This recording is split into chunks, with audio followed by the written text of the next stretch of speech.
Gente, boa noite. Hoje vamos falar sobre doação de órgãos, que é um assunto muito importante. Claro que a doação de órgãos acontece no ambiente de centro cirúrgico, mas nós podemos estar com um paciente em clínica ou na UTI antes, no pré-operatório ou no pós-operatório, quando esse paciente volta para os nossos cuidados, certo? A doação de órgãos pode ser definida como um conjunto de ações e métodos para fazer um possível doador um doador efetivo. Antes de ontem, na aula de questões éticas, nós vimos da importância social da doação dos órgãos. Porque aquele paciente que está necessitando muito, porque ele está com falência de algum dos órgãos, quando acontece de encontrar um doador possível e compatível, poderá aumentar a sobrevida daquele paciente, ele vai viver por mais tempo com o órgão doado, certo? Quem é o doador cadáver? O doador cadáver, ele, dependendo da causa de sua morte, pode estar doando vários órgãos. É aquela pessoa que foi constatado o óbito encefálico, a morte cerebral dele, que como a gente estudou, né, na aula dessa semana sobre morte encefálica, e ele poderá doar um ou mais órgãos. Ele poderá doar os rins, o fígado ou partes do fígado, poderá doar o coração ou todos os órgãos, dependendo da autorização da família, do consentimento e da disponibilidade daquelas doações. O doador cadáver é necessário que ele, dependendo de suas características funcionais, não tenha comprometimento desses órgãos, certo? E os familiares, eles precisam optar por estar realizando essas doações. Claro que existem termos, documentos, questões jurídicas e burocráticas para que se possa haver a autorização da doação e do transporte dos órgãos. Quem é o doador vivo? O doador vivo é aquela pessoa que pode remover um órgão ou um tecido ainda em vida. Então, por exemplo, pessoas que necessitam de transplante dos rins e normalmente a gente vê questão de parentes, não é, muito próximos, pela questão do afeto, do parentesco, do grau de familiaridade, as pessoas acabam doando um dos seus rins para um ente querido, né, e muito próximo.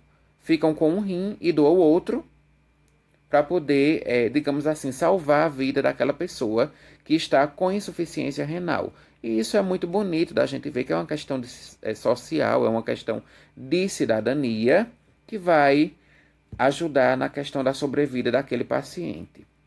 Mas vale ressaltar que todos os doadores vivos, em condições normais de saúde, eles passam por uma bateria de exames para ver se estão aptos ou não a doar. Então, simplesmente, por exemplo, eu vou doar os rins para alguém de minha família que está precisando muito. Não é só a questão da boa vontade. Tem que ter ali testes de compatibilidade, tem que ter exames, tem que avaliar como é que o doador encontra-se em questão de saúde, né? Questões fisiológicas, questões hormonais, questões psicológicas também. Se aquele possível doador vivo, ele terá condições de realizar essa doação. O teste de compatibilidade dos órgãos ele vai depender da tipagem tecidual do órgão e da compatibilidade sanguínea. Então vejam só, duas coisas que precisa o doador e o receptor estar compatíveis. Tanto na questão tecidual, que aí faz os exames e os testes de antígenos de compatibilidade, se o órgão do doador é compatível com o do receptor, e também na questão da tipagem sanguínea. Tem que o doador e o receptor serem do mesmo tipo sanguíneo, com as mesmas características, e os exames eles têm que mostrar, nos testes de coagulação, tem que mostrar que aquele doador não irá alterar nem influenciar a questão da coagulação sanguínea no paciente que vai receber o órgão. Então é por isso que são esses dois fatores. Tem que o doador ter a mesma tipagem sanguínea e ter a mesma compatibilidade do tecido que vai ser doado. Falar um pouquinho agora com relação ao transporte dos órgãos. No Brasil, esse transporte ele é feito por meio de aeronaves, que pode ser aviões ou aeronaves de asa rotativa, ou seja, helicópteros. De forma geral, o transporte aeromédico é quem é responsável pelo deslocamento e pelo transporte dos órgãos doados, porque às vezes a doação ela vem de um extremo do país e vai até o outro. Então, por exemplo, um paciente do Rio Grande do Sul, né, no sul do país, lá no extremo sul, vai receber o órgão de um paciente do norte. Então veja a distância, como o nosso país é um país continental muito grande, a distância nesse transporte. Imagine se esse órgão fosse deslocado num carro, né? Um veículo terrestre. Ia demorar dias e mais dias, e a gente sabe que tem o limite máximo de cada órgão, dependendo de qual órgão que vai ser doado, para que haja a conservação dele. Então, coração, por exemplo, são cerca de 6 a 8 horas quando se é feita a remoção do órgão, no caso do falecido, para o doador. Então tem que no máximo de 6 a 8 horas haver ali a cirurgia de implante do coração, né? Implante do órgão para poder para que não haja a rejeição. Então por isso que por uma questão logística e prática, esse transporte ele é feito pelo transporte aeromédico. Vocês veem aí na imagem de vocês do slide a questão do peso de um órgão aí, se não me engano, é o fígado. Ele está sendo pesado numa balança, porque um dos procedimentos que é feito logo em seguida a remoção do órgão é pesá-lo, para a gente verificar, no caso a equipe, verificar a questão do peso do órgão, a massa, a questão de compatibilidade, se aquele órgão ele vai ser compatível com a cavidade do paciente. Ou seja, se for um transplante de fígado, precisa-se que hajam exames ali para verificar a cavidade ali abdominal do paciente que vai receber o órgão, se tem a mesma compatibilidade de acordo com o peso e com a massa e o volume do órgão que vai ser doado. Então, por isso que um dos procedimentos de praxe que é realizado logo em seguida a remoção do órgão é a pesagem dele. E vocês veem aí também na imagem profissionais de saúde transportando órgãos em caixas térmicas que estão bem acondicionadas, né, em sacos plásticos, essas caixas, porque o saco plástico permite uma melhor condicionalidade e uma melhor conservação do órgão. E vocês veem também na imagem os profissionais saindo de uma aeronave, né, pequena, um pequeno jato, aí que fez esse transporte do órgão. Falar um pouquinho sobre algumas estatísticas. Gente, o Brasil ele é o segundo país do mundo que mais realiza transplante de órgãos. Só perde, se não me engane, ou é para o Canadá ou é para os Estados Unidos.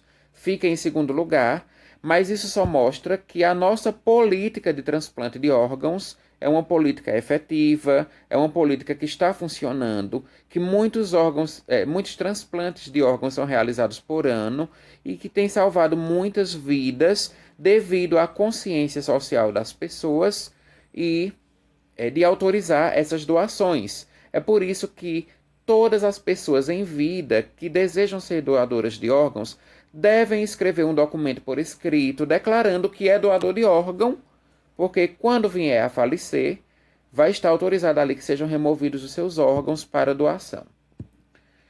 Com relação a algumas estatísticas, eu também coloquei aí no slide um gráfico que mostra a série histórica das doações de órgãos no Brasil. No ano de 2008, ainda era baixo esse índice de doações, era cerca de 7,2%. Aí quando a gente vem para 2009, foi subindo para 9%. Em 2010 foi para 9,9%. No ano de 2014, houve uma disparada nas doações de órgãos, esse índice subiu para 14,3%. E a partir de 2014, até o ano que nós estamos, que é 2020, nós vemos aí uma acelerada, né, um crescimento muito grande da questão das doações no Brasil.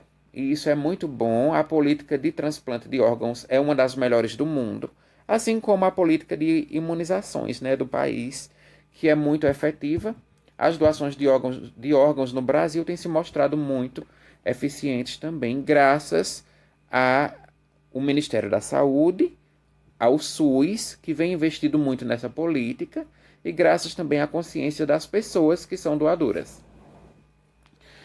Com relação aos aspectos legais da doação de órgãos, assim como na maioria dos países, no Brasil há uma legislação rigorosa por meio da Lei nº 9434 de 87, que permite as doações de órgãos no país. Com relação ao perfil dos doadores, de acordo com alguns autores, a avaliação comum para os transplantes possui os seguintes critérios: tipagem sanguínea. Então, como já falei para vocês, deve ser realizado um estudo de tipagem sanguínea do doador e do receptor para ver se são compatíveis. Tipagem tecidual, para ver a questão de alguns antígenos, né, do tecido daquele órgão que vai ser doado, para ver se também se é compatível.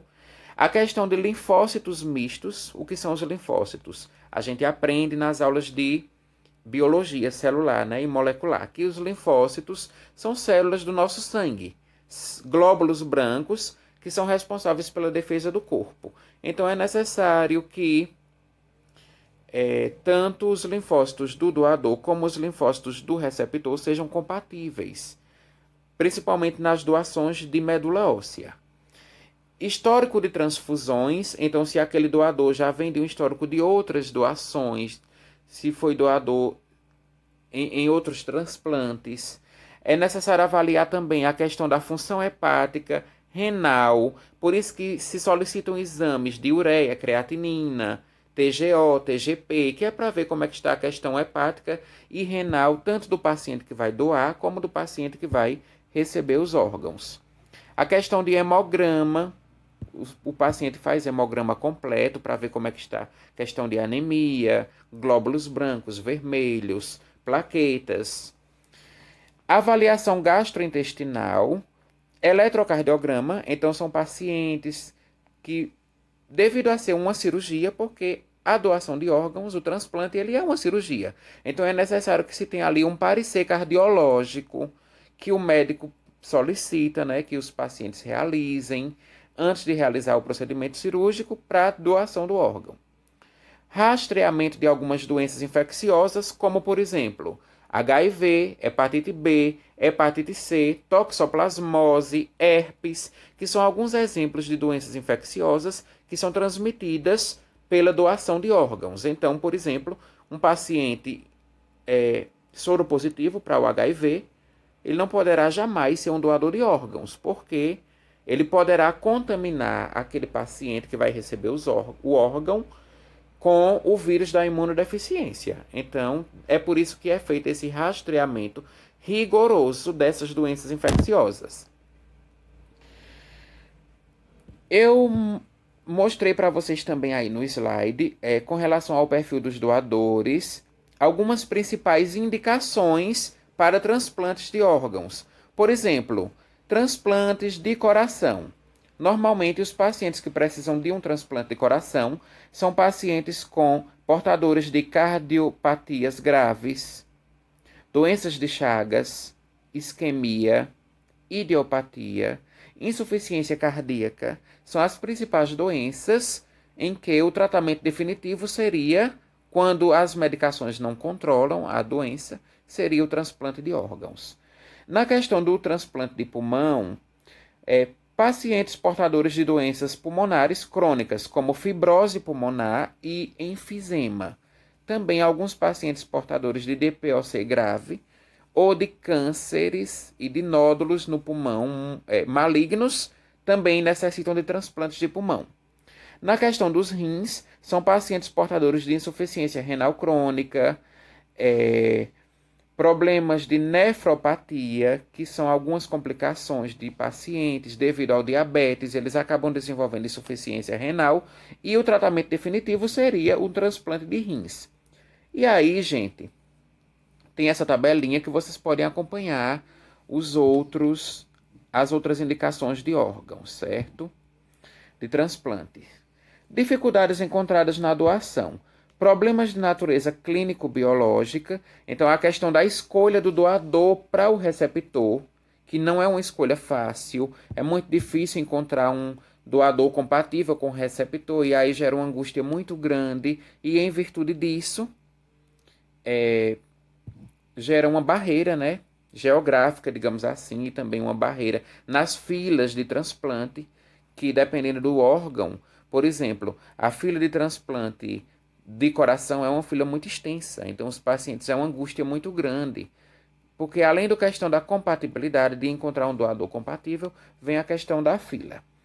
E também temos dificuldades de natureza logístico-administrativa. Às vezes os órgãos não chegam em tempo hábil porque há um atraso. E aí quando o órgão vem chegar, já passou aquele tempo, né, de conservação dele, então ele não vai servir mais. E nós temos também dificuldades encontradas na doação, como por exemplo, depois que há a doação do órgão, o transplante, o paciente ele pode rejeitar. Isso também é um impasse, é uma barreira quando se tem a rejeição, porque aí vai recomeçar novamente todo o problema do paciente em busca de um novo órgão, e a doença de base dele vai voltar porque ele rejeitou o órgão transplantado. E agora, para finalizar, eu vou falar sobre os cuidados de enfermagem na doação de órgãos, certo? Primeiro, monitoramento hemodinâmico. Nós, profissionais de enfermagem, no ambiente de UTI, monitoramos sempre a questão hemodinâmica do paciente. De que modo? Aferindo a pressão arterial, verificando a questão de saturação do oxigênio por meio dos oxímetros de pulso. Verificamos o monitor cardíaco para ver a questão da frequência cardíaca, pressão arterial, ver alguns dados cardíacos do paciente.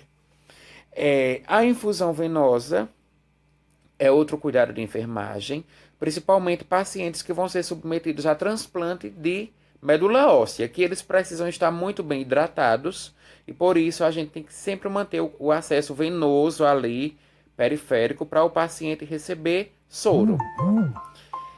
Monitoramos os sinais vitais do paciente, então a pressão arterial, o pulso, a respiração. A gente tem que sempre ter essa monitorização periódica, não é? De tantas em tantas horas. A questão do balanço hidroeletrolítrico, muito importante nos pacientes que vão receber transplante renal, porque a gente precisa verificar a questão do balanço hídrico. Quanto ele recebeu de líquidos venosos e também de líquidos por via oral, e quanto ele eliminou na urina. Então a gente vai ali na bolsazinha de sonda, se ele tiver sondado, né? A gente verifica o volume de urina, anota e registra esse volume no prontuário e no mapa de balanço hídrico. Administração de corticoides, porque os corticoides, por exemplo, prednisona, prednisolona, timoglobulina, são alguns medicamentos que são administrados para evitar a rejeição do órgão transplantado. Então, o paciente, antes mesmo dele ser submetido ao transplante, ele já começa a tomar uma série de corticoides, como, por exemplo, a timoglobulina, que é muito utilizada para evitar a rejeição de medula óssea, do transplante de medula óssea. A gente já administra esses corticoides tanto no pré-operatório como no pós, para evitar a rejeição. Monitoramento intensivo do paciente, então estando com ele sempre 24 horas. O curativo na ferida cirúrgica, quando esse paciente ele retorna do centro cirúrgico após o transplante, a gente faz esse curativo que é fechado e seco. A gente no máximo utiliza uma soluçãozinha de soro fisiológico para fazer a limpeza e a desinfecção ali da ferida no sítio cirúrgico, e a gente mantém aquela ferida cirúrgica com um microporizinho que vai promover o curativo fechado e evitar a presença de infecção pós-cirúrgica. Identificação de sinais flogísticos, que são sinais de infecções ali próximas à região da ferida cirúrgica, como por exemplo rubor, calor, edema e eritema. E também a gente está atento ao sinal de febre, gente, porque a febre tanto pode indicar uma infecção secundária ao transplante, como também pode indicar uma possível rejeição do órgão.